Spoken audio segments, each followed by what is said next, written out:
요한복음 4장. 요한보다 예수께서 더 많은 사람을 제자로 삼고 세례를 주신다는 소문이 바리새파 사람들의 귀에 들어간 것을 예수께서 하셨다.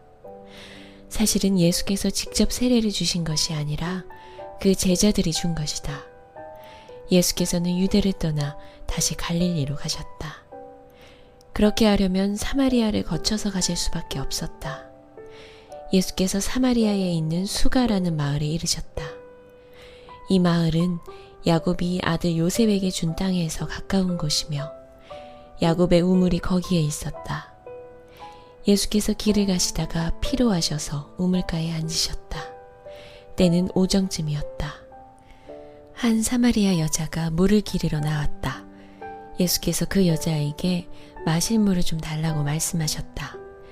제자들은 먹을 것을 사러 동네에 들어가서 그 자리에 없었다. 사마리아 여자가 예수께 말하였다. 선생님은 유대 사람인데 어떻게 사마리아 여자인 나에게 물을 달라고 하십니까?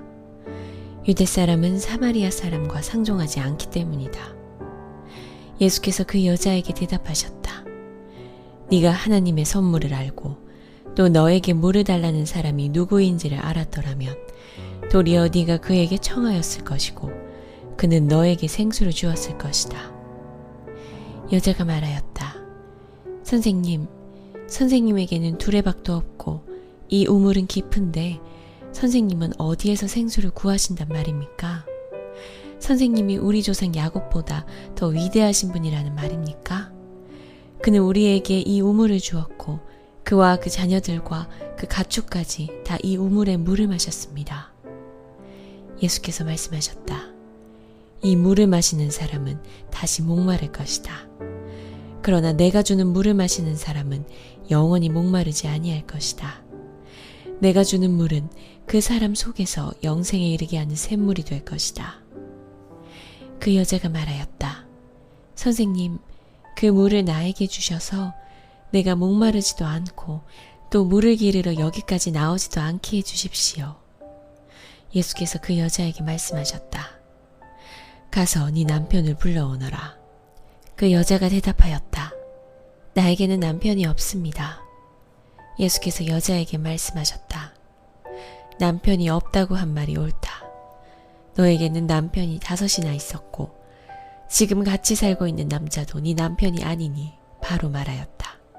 여자가 말하였다. 선생님, 내가 보니 선생님은 예언자이십니다. 우리 조상은 이 산에서 예배를 드렸는데 선생님네 사람들은 예배드려야 할 곳이 예루살렘에 있다고 합니다. 예수께서 말씀하셨다. 여자여, 내 말을 믿어라. 너희가 아버지께 이 산에서 예배를 드려야 한다거나 예루살렘에서 예배를 드려야 한다거나 하지 않을 때가 올 것이다. 너희는 너희가 알지 못하는 것을 예배하고 우리는 우리가 아는 분을 예배한다. 구원은 유대 사람들에게서 나기 때문이다. 참되게 예배를 드리는 사람들이 영과 진리로 아버지께 예배를 드릴 때가 온다. 지금이 바로 그때이다. 아버지께서는 이렇게 예배를 드리는 사람들을 찾으신다. 하나님은 영이시다. 그러므로 하나님께 예배를 드리는 사람은 영과 진리로 예배를 드려야 한다. 여자가 예수께 말했다. 나는 그리스도라고 하는 메시아가 오실 것을 압니다. 그가 오시면 우리에게 모든 것을 알려주실 것입니다. 예수께서 말씀하셨다. 너에게 말하고 있는 내가 그다. 이때 제자들이 돌아와서 예수께서 그 여자와 말씀을 나누시는 것을 보고 놀랐다. 그러나 예수께 웬일이십니까 하거나 어찌하여 이 여자와 말씀을 나누고 계십니까 하고 묻는 사람이 한 사람도 없었다. 그 여자는 물동이를 버려두고 동네로 들어가서 사람들에게 말하였다. 내가 한 일을 모두 알아맞히신 분이 계십니다. 와서 보십시오. 그분이 그리스도가 아닐까요? 사람들이 동네에 나와서 예수께로 갔다.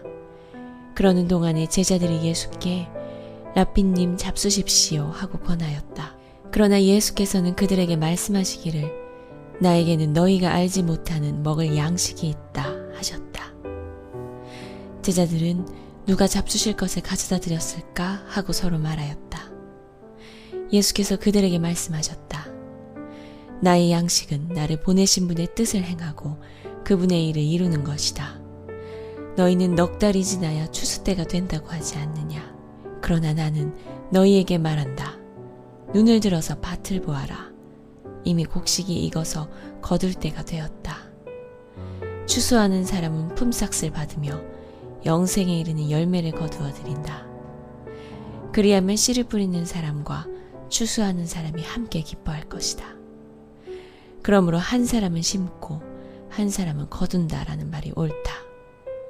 나는 너희를 보내서 너희가 수고하지 않은 것을 거두게 하였다. 수고는 남들이 하였는데 너희는 그들의 수고의 결실에 참여하게 된 것이다.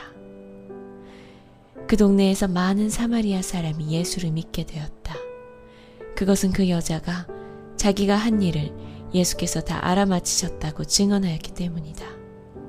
사마리아 사람들이 예수께 와서 자기들과 함께 머무시기를 청하므로 예수께서는 이틀 동안 거기에 머무르셨다. 그래서 더 많은 사람들이 예수의 말씀을 듣고서 믿게 되었다. 그들은 그 여자에게 말하였다. 우리가 믿는 것은 이제 당신의 말 때문만은 아니오. 우리가 그 말씀을 직접 들어보고 이분이 참으로 세상의 구주이심을 알았기 때문이오. 이틀 뒤에 예수께서는 거기를 떠나서 갈릴리로 가셨다. 예수께서 친히 밝히시기를 예언자는 자기 고향에서는 존경을 받지 못한다 하셨다. 예수께서 갈릴리에 도착하시니 갈릴리 사람들이 예수를 환영하였다. 그들도 명절을 지키러 예루살렘에 갔다가 예수께서 거기서 하신 모든 일을 보았기 때문이다. 예수께서 또다시 갈릴리 가나로 가셨다. 그곳은 전에 물로 포도주를 만드신 곳이다. 거기에 왕의 신하가 한 사람 있었는데 그의 아들이 가버나움에서 앓고 있었다. 그 사람은 예수께서 유대에서 나와 갈릴리로 들어오셨다는 소문을 듣고 예수께 와서 제발 가버나움으로 내려오셔서 아들을 고쳐주십시오 하고 애원하였다. 아들이 거의 죽게 되었기 때문이다. 예수께서 그에게 말씀하셨다. 너희는 표징이나 기이한 일들을 보지 않고는 결코 믿으려고 하지 않는다. 그 신하가 예수께 간청하였다. 선생님, 내 아이가 죽기 전에 내려와 주십시오. 예수께서 말씀하셨다. 돌아가거라. 너의 아들이 살 것이다. 그는 예수께서 자기에게 하신 말씀을 믿고 떠나갔다. 그가 내려오는 도중에 종들이 마중 나와 그 아이가 살았다고 보고하였다. 그가 종들에게 아이가 낫게 된 때를 물어보니 어제 오후 1시에 열기가 떨어졌습니다 하고 종들이 대답하였다. 아이 아버지는 그때가 예수께서 그에게 너의 아들이 살 것이다 하고 말씀하신 바로 그 시각인 것을 알았다. 그래서 그와 그의 온 집안이 함께 예수를 믿었다. 이것은 예수께서 유대에서 나와서 갈릴리로 돌아오신 뒤에 행하신 두 번째 표징이다.